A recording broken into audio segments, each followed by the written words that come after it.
नमस्कार, मैं खुशी और आप देख रहे हैं आरपीएस समाचार। आइए रुक करते हैं आज की बड़ी खबर की ओर। उन्नाव में गंगा का पानी लगातार बढ़ रहा, शहर और ग्रामीण इलाकों में बाढ़, हजारों घर जलमग्न, करीब 3 दर्जन नाव राहत कार्य में जुटी। उन्नाव में गंगा नदी का जलस्तर खतरे के निशान से ऊपर पहुंच गया है।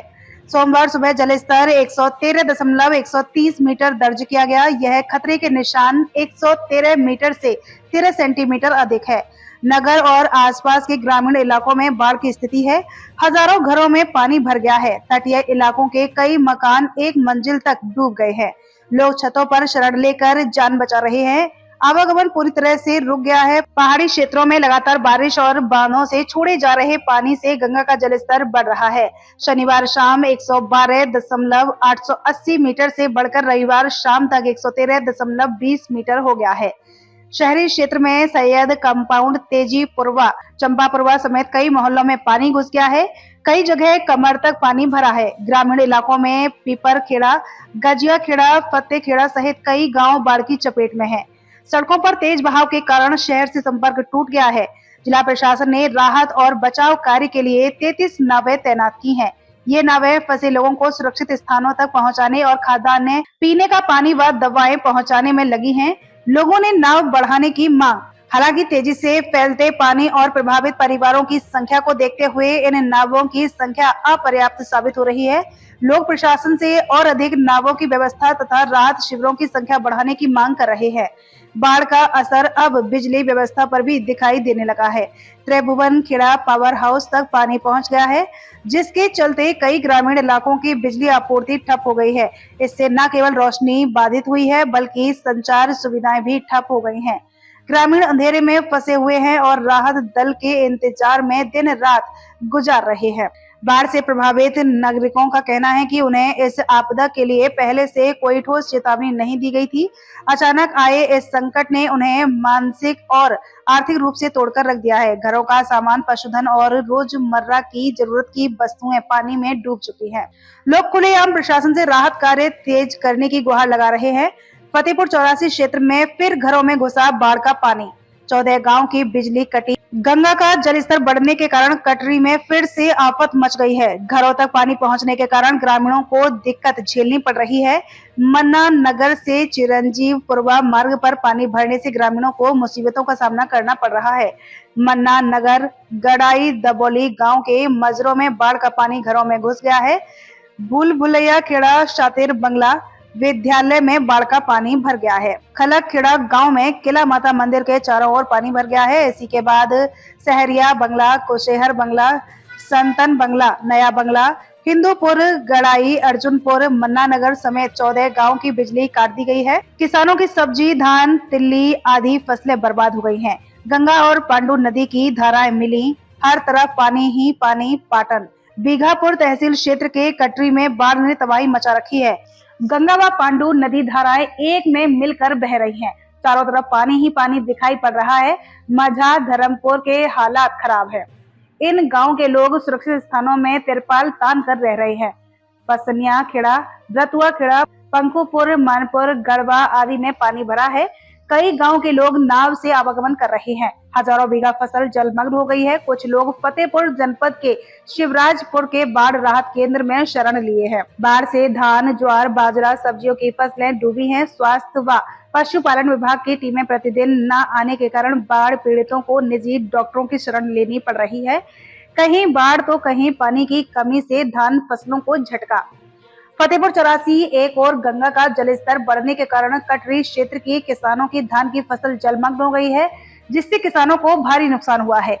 दूसरी ओर अन्य क्षेत्र में वर्षा न होने के कारण किसानों को धान की फसल की सिंचाई करनी पड़ रही है।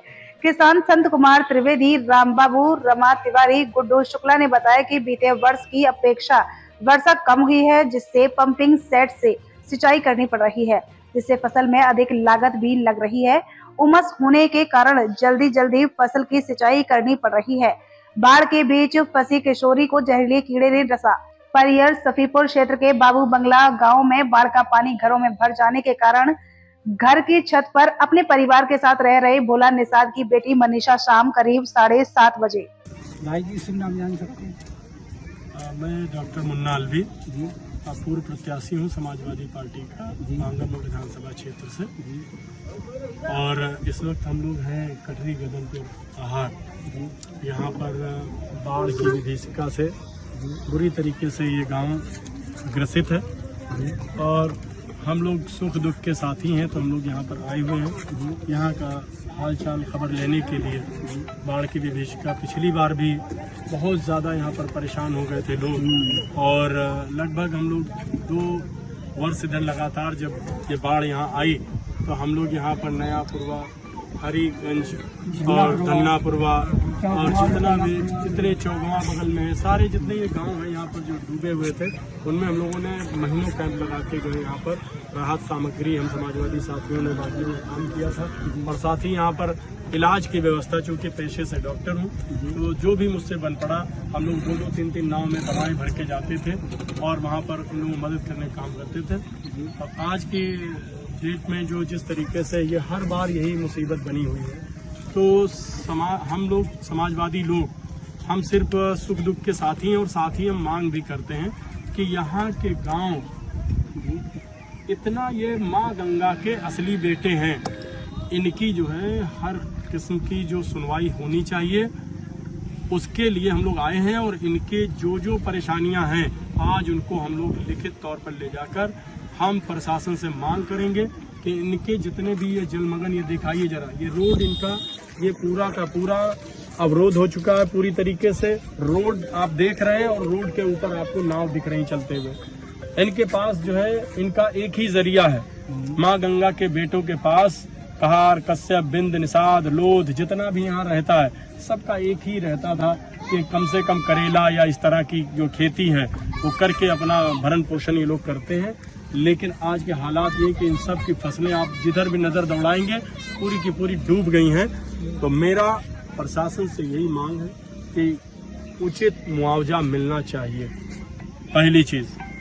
दूसरी चीज, यहाँ पर आप देख रहे होंगे कि ये बार बार जो है लगातार पुनरावृत्ति हो रही बाढ़ की। मेरा मानना ये है कि माँ गंगा के नाम पर पूरी जो लूट खसोट हुई, माँ गंगा के सफाई के नाम पर और माँ गंगा के बेटों के साथ, जब गंगा एक्सप्रेसवे जो कि बनाया जाना प्रस्तावित था पिछली सरकार में और अलाइनमेंट तय था, आप में से तमाम बुजुर्ग खड़े हैं, आप आइए इधर। आपको याद होगा कि खंभे भी उनके गाड़े गए और नपाई भी हुई, लेकिन उसके बाद अभी भी गड़े हैं। लेकिन उसके बाद ये पूंजीपतियों की सरकार, इन्होंने कतई गरीबों का, इन तमाम हमारे जो ये कटरी के क्षेत्र के रहने वाले मल्लाह बिरादरी के लोग, इनकी जो सबसे बड़ी पीड़ा दूर हो सकती थी, वो अगर गंगा एक्सप्रेसवे किनारे किनारे गंगा के बन गया होता तो आज स्थायी निदान मिल गया होता इसकी जो बाढ़ की। और साथ ही ये लोग शिक्षा से जुड़ जाते, रोजगार से जुड़ जाते, फैक्ट्रियां खुलती, बहुत कुछ होता। लेकिन ये पूंजीपतियों की सरकार, ये गरीब इस सरकार में और गरीब होता जा रहा है, अमीर और ज्यादा अमीर होता जा रहा है। और ये जो सरकार की तरफ से बांध का काम चल रहा है, इसमें क्या मामला हुआ? मैं तो कह रहा हूँ कि आप ये बताइए कि आपको अगर कहीं पर, जैसे हमारे यहाँ पर हमें ये निदान, अगर आप किसी को टीबी हो गई, हम डॉक्टर हैं, हमें एक उदाहरण बताते हैं, तो हम ये कहें कि हमने पैरासीटामोल दे दिया है, इससे 6 घंटा बुखार उतरा रहेगा, क्या ये इलाज होना चाहिए या कि वास्तविक निदान होना चाहिए, स्थायी निदान? भाई आपने जो है इस बंधे को आपने देखा, क्या ये बंधा झेल पाया? बंधा बताइए आप लोग। नहीं। बंधा फटा कि नहीं फटा? कितने 33 करोड़, एक भाई साहब हमारे अभी बता रहे थे, हमारे भैया, 33 करोड़ से ज्यादा की लागत यहाँ पर लग चुकी है। तो जो ये सरकार की ये तरफ से बंदरबाट काम है। हो रहा था, वहाँ बंदा फटा कि दूसरी कहीं और? ये जितना सरकार द्वारा जिस तरीके से बंधा बनाया जा रहा था वही फटा है जी। तो इसमें कुछ लोग ये बताते हैं कि जो सरकार की तरफ से काम हो रहा था उसके कुछ साइड में फटा हुआ। मेरा कहना है कि अगर पब्लिक को बनाना पड़ा तो इससे ज्यादा शर्मसार होने की कोई बात ही नहीं है। अगर ये जनता के द्वारा बनाया हुआ फटा है तो मैं तो जनता जनार्दन को सलाम करता हूँ, इस सरकार को धिक्कारता हूँ कि जिसको जनता को बांध बनाना, सड़क बनाना, बिजली बनाना, ये काम जनता का है। स्कूल बनाना ये काम सरकारों का होता है, ये काम सरकार को करना चाहिए था। इस निकम्मेपन की इससे बड़ी कोई उदाहरण नहीं हो सकता कि बांध हमारा बनाएगा, माँ गंगा का बेटा बनाएगा, वो अपने हाथ से बनाएगा, जाके अपना शरीर जिस्म श्रम लगाएगा और पैसा लगाएगा। ये गरीब आदमी को आज ये नौबत आ गई है। ये काम जिम्मेदारी पूरी की पूरी सरकार की होती है। अगर हम वोट देते हैं तो हमें हमारा उचित शिक्षा, स्वास्थ्य और रहन सहन और साथ ही ये जो कटान, बाढ़ या जितनी भी इस तरीके की जो हैं, जो ऊपरी दैवी जो आपदाएं हैं, उनमें बचाने का काम सत्ता और सरकार का होता है। ये हमारे पास खबरों में अब तक के लिए बस इतना ही। फिर होगी आपसे मुलाकात ऐसी ही एक और बड़ी खबर के साथ। तब तक के लिए नमस्कार और देखते रहिए आरपीएस समाचार।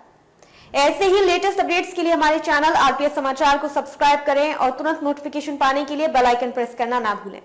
अगर आपको हमारी खबर पसंद आई हो तो इसे ज्यादा से ज्यादा लोगों तक जरूर पहुंचाएं। हमारे वीडियो को लाइक कर चैनल को सब्सक्राइब करना ना भूलें। इस वीडियो के बारे में आपकी क्या राय है, कमेंट सेक्शन में जरूर बताएं।